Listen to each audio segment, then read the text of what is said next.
जोहार, नमस्कार। मेरा नाम है परमेश्वर हमरम और आप लोग देख रहे हैं Prem the coaching class. Prem the coaching class आप सभी को स्वागत करता है। और आज हम लोग देखने वाले हैं क्लास 10 के मैथ एक्सरसाइज 2.2। तो चलिए 2.2 में हम लोग को सबसे पहले उसका इंट्रोडक्शन थोड़ा जान लेते हैं। द्विघात बहुपद, आखिर द्विघात बहुपद है ही क्या? तो चलिए हम लोग थोड़ा जान लेते हैं। द्विघात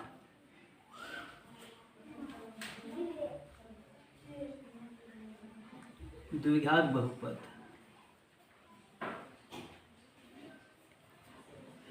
द्विघात बहुपद है क्या? इस द्विघात बहुपद में आप लोग को एक चीज हमेशा मिलता है, वो है a x square plus b x plus सी।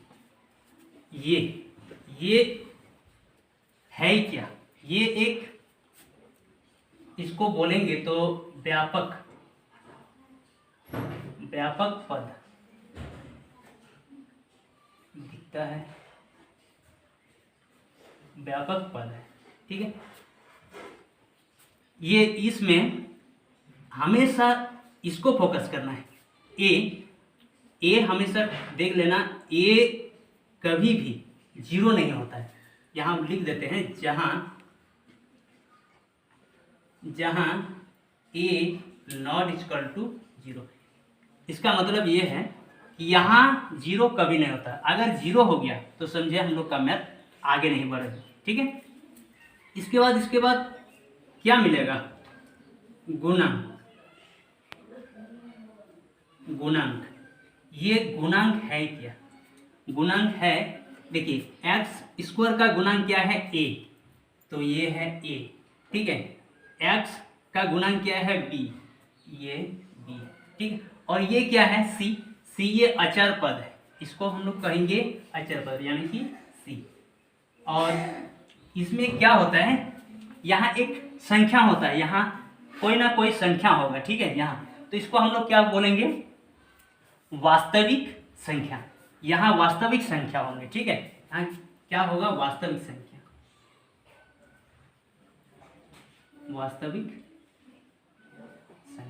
ठीक है, समझ में आ गया? आगे बढ़ते हैं।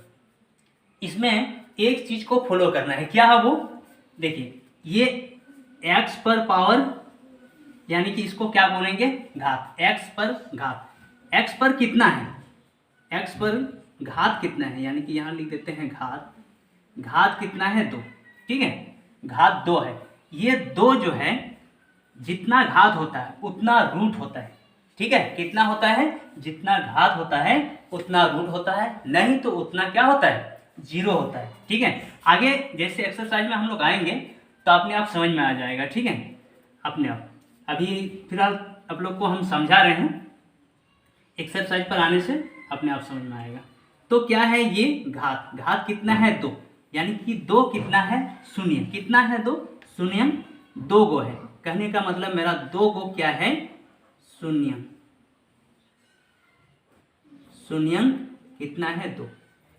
2 शून्यंक है। तो ये शून्यंक क्या है? ये शून्यंक का, 2 शून्यंक का नाम क्या होगा? ये फिर यहाँ से फिर ऐसे समझाने के लिए मैंने दे दिए। और यहाँ पहला शून्यंक का नाम दे देते हैं अल्फा और दूसरा का दे देते हैं बीटा। ठीक है, अल्फा और बीटा। तो चलिए यहाँ थोड़ा हम मिटाते हैं, आगे की प्रोसेस थोड़ा लंबा है, इसी कारण नहीं हटेगा। मिटाते हैं। अब हम लोग को आगे जाना है फिर। ठीक है, इधर मिटाते हैं। ठीक है, इधर। अब अल्फा और बीटा जैसे आ जाएगा तो वहां हम लोग को एक चीज मिलने वाला है। क्या नियम मिलने वाला है? वो क्या है? किताब में यहाँ दिया हुआ है। किताब में क्या बोला है? वो शून्यंक तक तो हम लोग गए, बोलते हैं निम्नलिखित द्विघात पदों के शून्यंक ज्ञात कीजिए। अब यहाँ तक हम लोग आ जाएंगे, फिर यहाँ से और बढ़ जाएगा। क्या बोलता है? क्या? तथा शून्यंक और गुणांक के बीच के संबंध की सत्यता की जांच करें।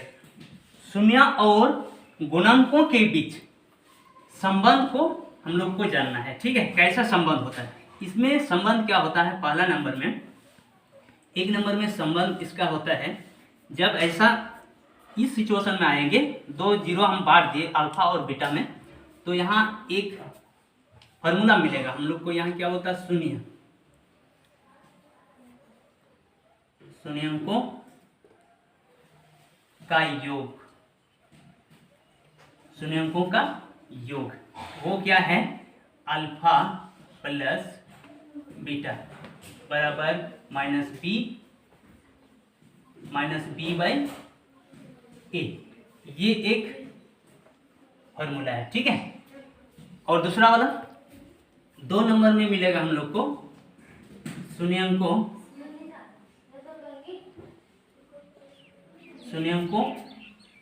का गुणनफल,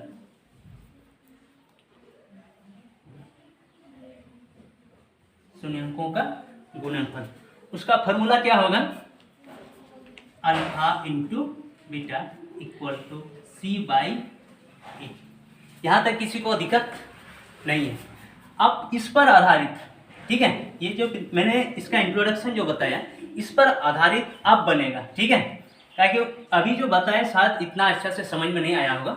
अभी जैसे हम एक्सरसाइज पर आएंगे और अच्छा से आप लोग को समझ में आ जाएगा।